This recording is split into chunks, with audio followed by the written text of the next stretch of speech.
Hello everyone, we're looking at Investigation 1, and I'll show you how to do the first page of Investigation 1 so you know what the expectations are.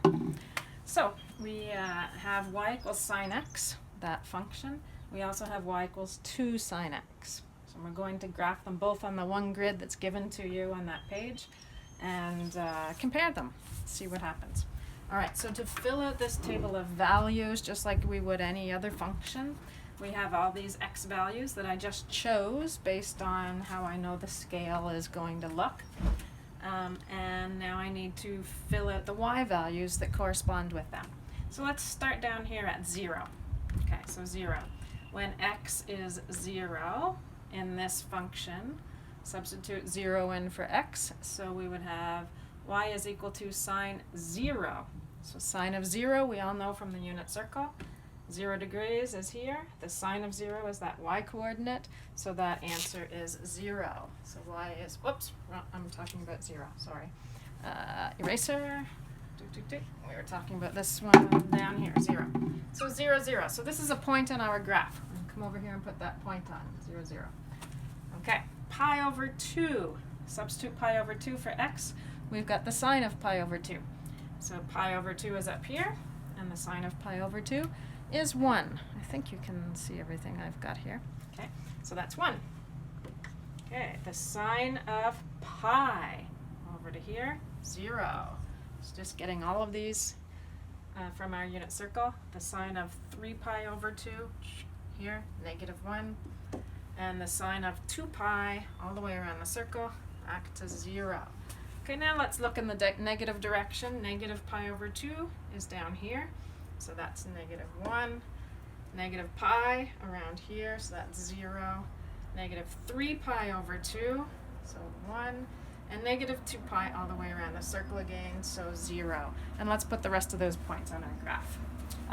Apologize, by the way, but there's 2 little blemishes on my whiteboard flip chart paper here now. I can't do anything about that. They're just in the way, sorry. Okay, so let's put all these points on here. Negative 2 pi 0 is here. Negative 3 pi over 2, 1. There's my 1. And you guys are going to graph it based on the scale that's given to you on your page 1 of your investigation. Negative pi and 0. Negative 2 pi, -1. And then 0, 0. Pi over 2, 1. Pi, 0. 3 pi over 2, -1, 2 pi, 0.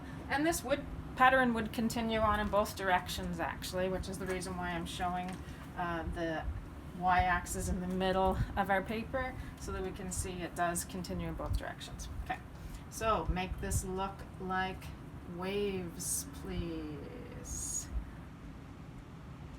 Yes, and there we go. Arrows in both directions because we have not restricted the domain. All right, let's look at now y equals 2 sine x. Now thinking about transformational form, which was in the previous video, and what position this is in, this is the A position, so it should be a vertical stretch or compression. So let's just see what happens. Start here at 0 again.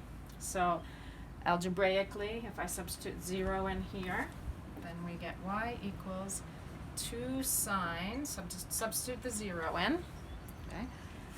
The sine of 0 is 0, so 2 times 0, which is still 0, okay, so that point remains the same. All right, and now we will go on to pi over 2. Where's my eraser? Let's substitute pi over 2 in, see what happens. Sine of pi over 2 is 1. So 2 times 1 is 2. Okay. Substitute the next value in, which is pi. Sine, 2 times sine pi. Sine pi is 0. 2 times 0 is still 0. Substitute the next one in, 3 pi over 2.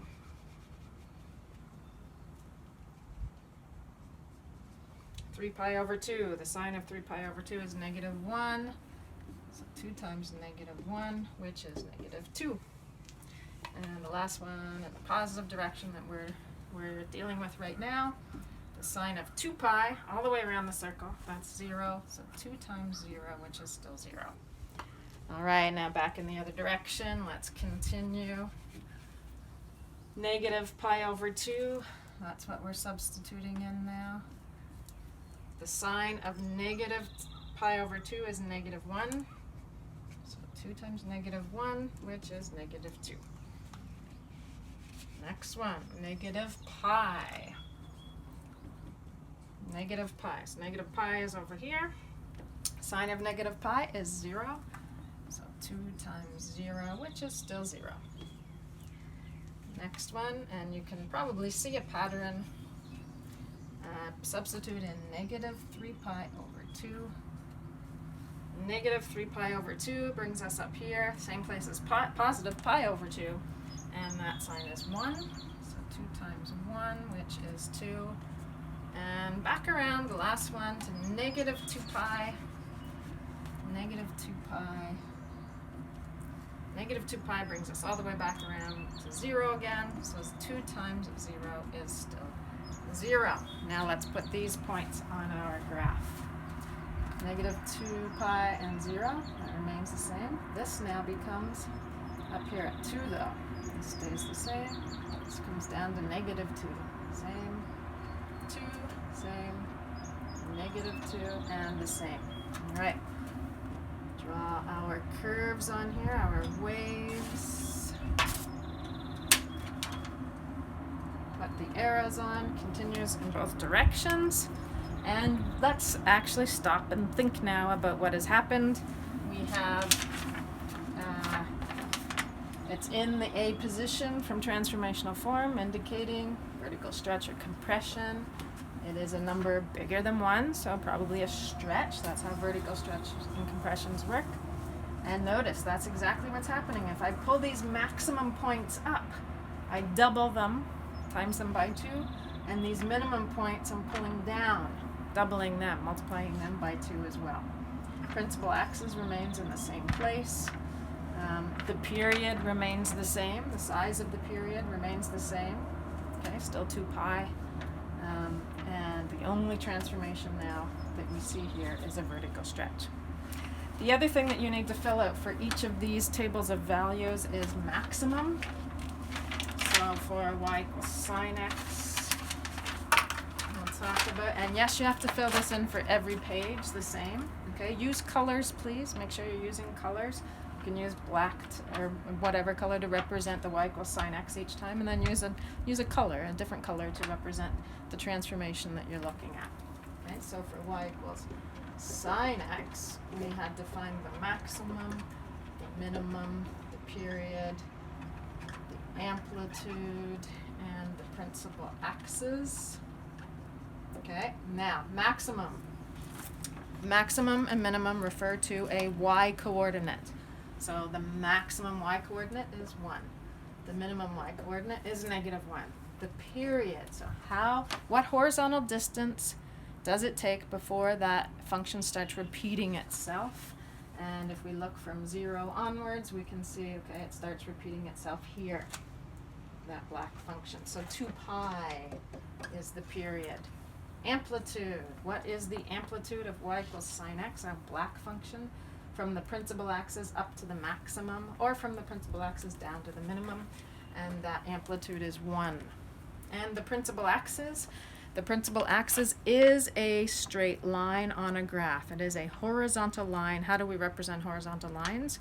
With equations. So the equation of the principal axis for this graph is y equals 0.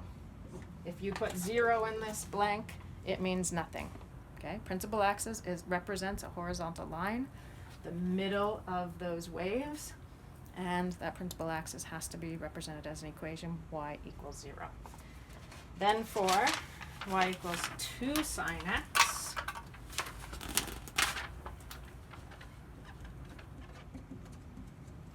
the maximum comes up to 2. The minimum goes down to negative 2. We can see them here, 2 and negative 2. The period did not change. The period stayed the same, 2 pi.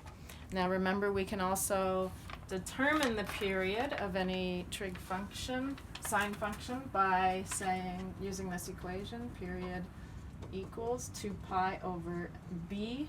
We do not have a b here, so therefore that b is 1. So 2 pi divided by 1, which is 2 pi. That is the period. Okay, so period remains the same. Amplitude now. Amplitude of our blue function from the principal axis up to the maximum. That becomes 2. Okay, and the principal axis, did it move? No, it did not. It remains at y equals 0. Okay, there we go. Hopefully you can finish the rest of that investigation. Please send it to me as soon as you're finished it. Don't wait until Monday to finish all 3 of them and then send all 3 of them at once, because I'll be checking them as I go. And if there's anything you need to fix, you'll be able to know it for the next investigation. Thank you. See ya.